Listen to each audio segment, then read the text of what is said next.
The anomaly appeared on the deep space sensors exactly 43 minutes past midnight. At first, the duty officer at the orbital defense grid thought it was a glitch, space debris, or solar radiation interfering with the equipment. But when the secondary and tertiary systems confirmed the readings, a chill ran down her spine. It was 2143, barely 5 months since the end of the Third Cold War of space. Humanity had just begun to breathe again, to rebuild the orbital stations destroyed in the conflict, to open diplomatic channels. The wounds were still fresh, the scars visible on Earth's night side as dark patches where cities once gleamed. And now this. Alert level Omega, the officer whispered, her voice cracking slightly. Contact Dr. Elin Rao immediately. In her small apartment overlooking what remained of the Singapore skyline, Dr. Elin Rao was already awake. She hadn't slept properly in weeks, not since the dreams began. Not since the whispers started echoing in her mind, fragments of meaning that disappeared upon waking like water through cupped fingers. She had spent the last 20 years studying exobehavioral patterns, developing models to predict and interpret potential first contact scenarios. Her theories on pre-contact signals had been dismissed as speculative by the Planetary Security Council. Too abstract, they said, not actionable intelligence. Her communication panel lit up with the emergency code before the first ring could sound. She had been expecting this call. "I know," she said, answering without a greeting. "They're here. How did you—" The voice belonged to General Maris, her most vocal critic and head of the Earth Defense Initiative. The dreams weren't random neural activity, General. They were preparation. She stared out her window at the night sky, wondering which of those distant stars now harbored something else entirely. "I'll be at headquarters in 30 minutes. You have 15, Dr. Rao. And I want answers, not theories." The connection severed. Elin continued gazing upward, a heaviness settling in her chest. The signals had been there for months. Subtle alterations in global brain wave patterns, unexplained synchronicities in random number generators, the dreams reported by otherwise stable individuals across all 7 continents. She had compiled the data, presented her findings, begged them to prepare for contact, not as a military event, but as a cognitive one. They had laughed her out of the room. As she gathered her research tablets, a notification appeared, the first visual confirmation, captured by the Lunar Observatory. The image made her breath catch. 7 massive objects, geometrically perfect in their formation, suspended in high Earth orbit. Not ships as humans conceive them, but something like enormous crystalline structures, each one nearly a kilometer in diameter, their surfaces reflecting starlight in patterns that seemed almost deliberate, like a language written in luminescence. A fleet, silent, perfect, and utterly alien. By the time Elin reached the Emergency Response Center beneath the rebuilt United Nations complex in Geneva, the planet was in chaos. Markets had collapsed within minutes of the news breaking. Religious groups proclaimed everything from salvation to damnation. Military forces worldwide had mobilized to their highest alert status, weapons systems trained on the silent visitors. Inside the main situation room, representatives from the 12 most powerful nations on Earth argued loudly over tactical responses. General Maris stood at the center, his weathered face illuminated by the holographic display of the fleet. "We need to strike first," insisted the Russian delegate. History has taught us nothing about this scenario," Elin interrupted, striding into the room. All heads turned toward her. "This isn't an invasion force." "And how would you know that, Dr. Rao?" General Maris's voice dripped with skepticism. "Has your crystal ball revealed their peaceful intentions?"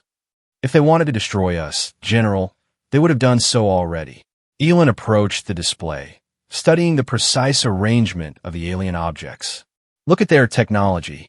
The energy readings alone suggest capabilities far beyond our own. They didn't travel across interstellar space to engage in a firefight they would obviously win. Then what do they want?" The question came from Chairwoman Lien of the Asian Coalition. "I believe they're observing," Elin replied, her voice growing quieter. "Testing us, perhaps." "Testing what exactly?" Maris demanded. Elin hesitated. How could she explain her theory without sounding like a mystic? The data points were clear to her. The increase in collective dream patterns, the subtle electromagnetic shifts in the human brain during REM sleep over the past 6 months, the strange synchronicities in global events. They weren't coincidences. They were preliminary scans. Our consciousness, she finally answered. Our capacity for unified response. The silence that followed was broken by a bark of laughter from General Maris. Our consciousness, he repeated mockingly. While you commune with the alien mind, Doctor, I'll be preparing actual defense protocols.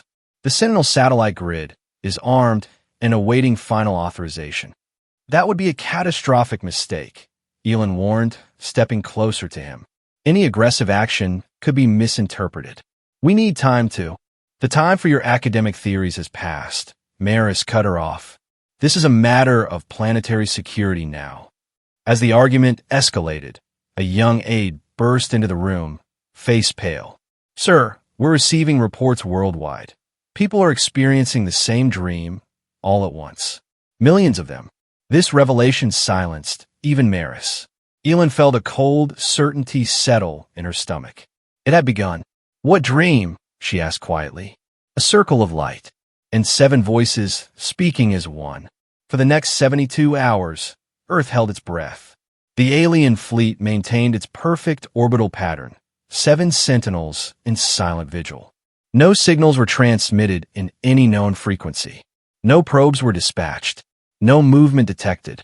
Yet their presence weighed on humanity like a physical pressure. Elin worked tirelessly, gathering data from the global dream incidents. A pattern emerged. The dreams were more intense in certain individuals, particularly those with heightened neuroplasticity.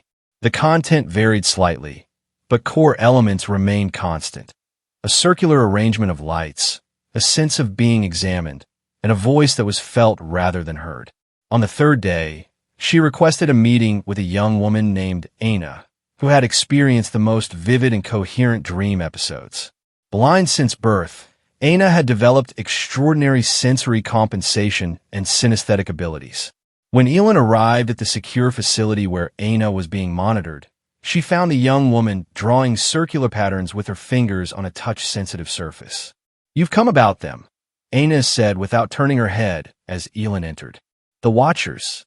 Yes, Elin confirmed, sitting opposite her. Can you tell me what you perceive? Not with words, Aina replied, continuing her drawing. They don't use words. They use completeness. Elin studied the pattern emerging on the screen. A complex circular arrangement with 7 nodes, eerily similar to the orbital configuration of the alien fleet. What do they want, Aina? The blind woman's hand stilled. To see if we're ready. Ready for what? To hear the universe. Aina's unseeing eyes turned toward Elin. They've been here before, Dr. Rao. Many times. We just weren't listening. A chill ran through Elin. My signals, she whispered. The pre-contact anomalies I've been tracking for years. Yes, Aina nodded. Echoes of their previous visits. Test to see if we had evolved enough to notice them.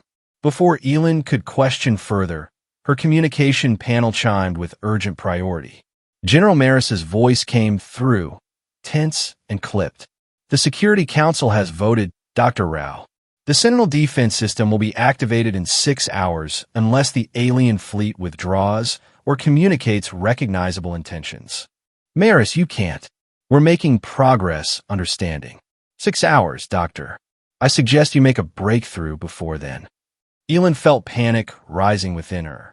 6 hours to prevent what could become the most catastrophic first contact in human history. She looked at Aina, who had resumed her circular patterns, now more frantic, more complex. They know, Aina whispered. They always knew this would be our response. Time seemed to accelerate as Elin rushed between the monitoring station and the emergency response center. She presented her findings, the correlation between dream patterns and the fleet's subtle energy emissions, Aina's extraordinary perceptions, the historical data suggesting previous, unnoticed visitations. But the military minds had decided, and fear was a more powerful motivator than curiosity. With 1 hour remaining before the Sentinel system would activate, Elin made a desperate attempt. She requested access to the Global Communication Array, the same system used to broadcast emergency alerts to every network device on Earth. "What exactly do you propose to do?" asked Chairwoman Lien, the only council member who had shown any sympathy to Elin's approach. "If they're monitoring our consciousness, our collective responses, then perhaps we can reach them through a synchronized mental effort," Elin explained. "A global meditation focused on peaceful contact." General Maris scoffed. "You want us to delay planetary defense in favor of a worldwide come-by session? I want us to exhaust every nonviolent option before we potentially start an interstellar war." Elin shot back, her patience finally breaking. "A war we cannot possibly win." The debate raged until, with 30 minutes remaining, Chairwoman Lien used her executive authority to grant a compromise. Elin would have access to the broadcast system, but the Sentinel countdown would continue as planned. The message went out globally, a simple request for a moment of unified thought directed toward the silent visitors. Images of the fleet were displayed alongside guided visualization instructions. For 20 precious minutes, hundreds of millions of humans focused their attention upward, a chorus of minds reaching out in the dark. Nothing changed. The fleet remained silent, impassive. With 5 minutes left before weapons activation, Elin sat defeated in the monitoring station, watching the countdown tick away on her display. Beside her, Aina suddenly stiffened. "They're responding," she whispered. Elin leaned forward. "How? What do you sense?" "Not to the broadcast," Aina clarified. "To what comes next. They've already seen it." A terrible realization dawned on Elin. If these beings could somehow perceive across time, or process information at speeds incomprehensible to humans. "The test," she murmured. "This is all part of their test." The final seconds counted down. Elin's frantic calls to abort went unheeded.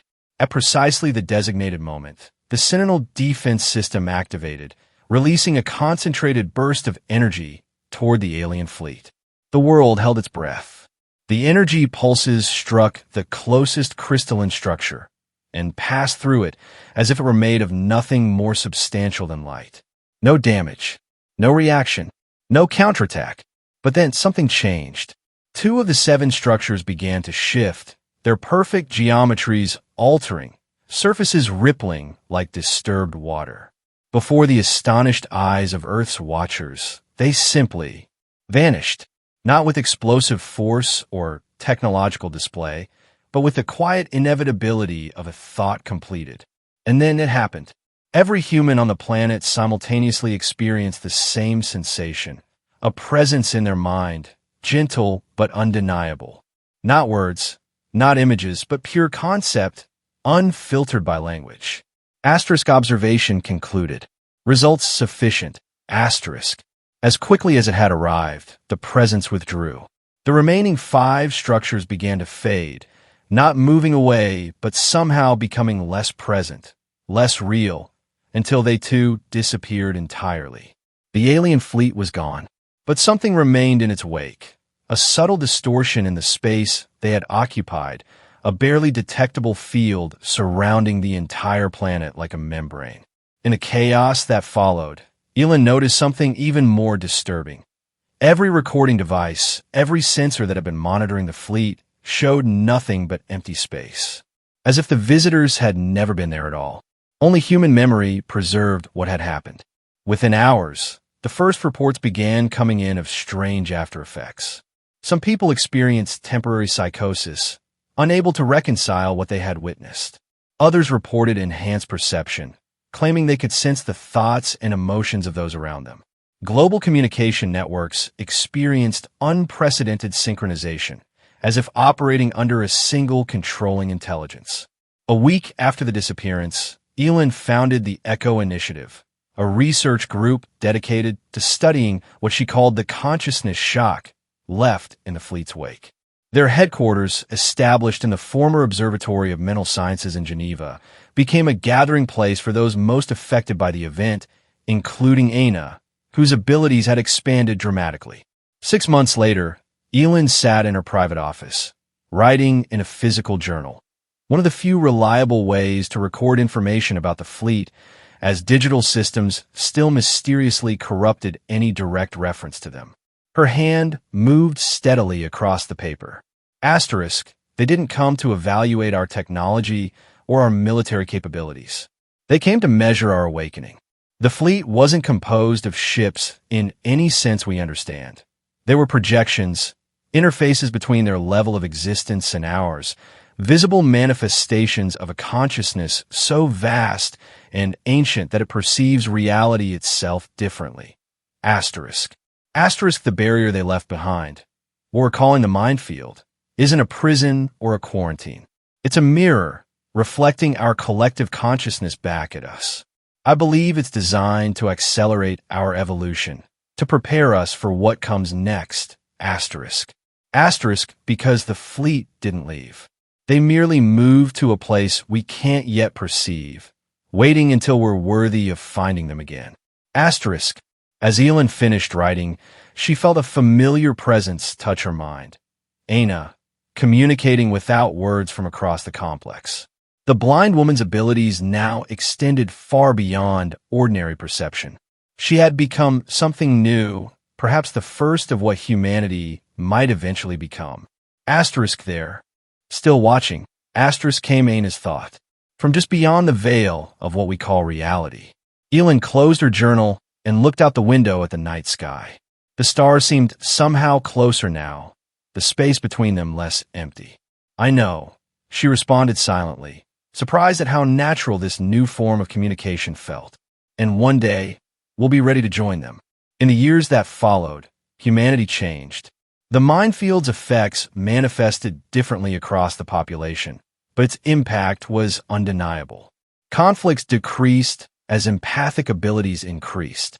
Scientific breakthroughs accelerated, particularly in fields related to consciousness and quantum reality. Children born after the event demonstrated cognitive abilities that would have seemed supernatural a generation earlier. General Maris, who had authorized the ill-fated defensive action, resigned from military service and joined the Echo Initiative as its security director. His transformation was perhaps the most profound, from a man who trusted only in physical power to one who understood that consciousness itself was the ultimate frontier. We weren't invaded, he admitted to Elin on the 5th anniversary of the event. We were awakened. The final revelation came a decade later, when the combined efforts of the world's most powerful quantum computers, guided by the enhanced minds of the Echo Initiative, finally deciphered the true nature of the minefield. It wasn't merely a passive barrier, but a communications medium, storing within its quantum structure a message, or perhaps more accurately, an invitation. Elin, now director of the United Earth Consciousness Project, presented the findings to a global audience. The visitors weren't aliens, at least not in the way we imagined. They were messengers from a collective consciousness that spans galaxies, perhaps universes. What we perceived as a fleet was their attempt to communicate with us in terms we could comprehend. Their message is simple but profound. We are not alone, but we are isolated, not by distance but by perception. The universe is teeming with intelligence, but much of it exists in forms we couldn't previously recognize. The minefield they left behind is both test and teacher, helping us evolve beyond our limited understanding of existence. Those structures that disappeared when we attacked them, they didn't flee or die. They simply shifted to a level of reality our weapons couldn't touch, demonstrating the futility of physical aggression against a consciousness-based entity. Their final message, observation concluded, results sufficient, wasn't an abandonment. It was a commencement, the beginning of our guided evolution toward joining what they call the universal mind. We failed their initial test by responding with fear and aggression, but they left us the tools to try again, to prove that humanity can transcend its violent origins and join a community of consciousness that exists beyond our previous comprehension. As Elin finished speaking, a ripple moved through the minefield, visible now to the enhanced perception of post-event humans as a shimmering aurora that encircled the planet. It wasn't a coincidence. It was acknowledgement. Far out in the darkness between stars, in a dimension adjacent to but distinct from physical space, the observers continued their vigil. Earth was not the first world they had tested, nor would it be the last. Some species failed catastrophically, destroying themselves when confronted with the unknown. Others passed immediately, their collective consciousness already prepared for integration. Humanity had fallen somewhere in between, showing both the capacity for fear-driven violence and the potential for extraordinary growth. The observers had left them the tools for their own salvation, as they had done countless times before across the vast expanse of the universe. And now they waited, patient and eternal, for the day when humans would shed the last of their limitations and join the cosmic conversation that had been ongoing since the first sparks of consciousness emerged from the primordial void. They would not need to return to Earth. When humanity was ready, they would find their own way to the places beyond ordinary perception, where the true nature of existence revealed itself. The fleet hadn't departed. It was merely waiting in the one place humans had never thought to look, within the untapped potential of their own evolving minds. In her final years, as Elend's physical body began to fail her, her consciousness expanded exponentially. The barriers between individual and collective, between observer and observed, grew increasingly permeable. She spent more time communicating through thought than through speech, guiding the next generation of researchers at the Echo Initiative. On the night of her death, 27 years after the fleet's appearance, something extraordinary happened. As medical staff monitored her fading vital signs, the minefield surrounding Earth pulsed with unprecedented intensity, visible even to those with ordinary perception as a brilliant aurora that encircled the globe. Aina, now the elderly spiritual leader of the post-event movement, sat beside Elend's bed, their minds joined in silent communion. It's not an ending, Aina reassured her friend. It's a transition. As Elend's consciousness separated from her physical form, she finally understood what the visitors had been trying to show humanity. Death itself was an illusion, a change in perspective, a shift from one level of perception to another. Her awareness expanded outward, beyond the confines of individual identity, beyond the mind field itself. And there they were, waiting, not alien beings as she had once imagined them, but a vast tapestry of consciousness in which individual minds were both distinct and unified, like notes in a cosmic symphony, separate yet inseparable from the whole. Welcome, they communicated, not in words but in pure understanding. You have found us at last. Elend's final physical act was to smile. Her last recorded words, whispered to Aina, but heard somehow by sensitive individuals across the planet, became the cornerstone of humanity's new understanding. They never left us. We just didn't know how to see them. The alien fleet had surrounded Earth, and it was indeed the last anyone heard of them. Not because they departed, but because when humanity finally evolved enough to find them again, they recognized that the visitors had never been alien at all.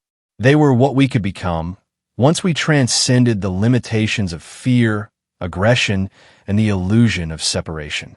And somewhere in the spaces between thoughts, in the quantum foam of possibility that undergirds reality itself, Dr. Elend Rao continued her greatest research project as both observer and observed, both student and teacher, in the infinite classroom of universal consciousness. The fleet hadn't disappeared. It had simply shown humanity how to truly appear.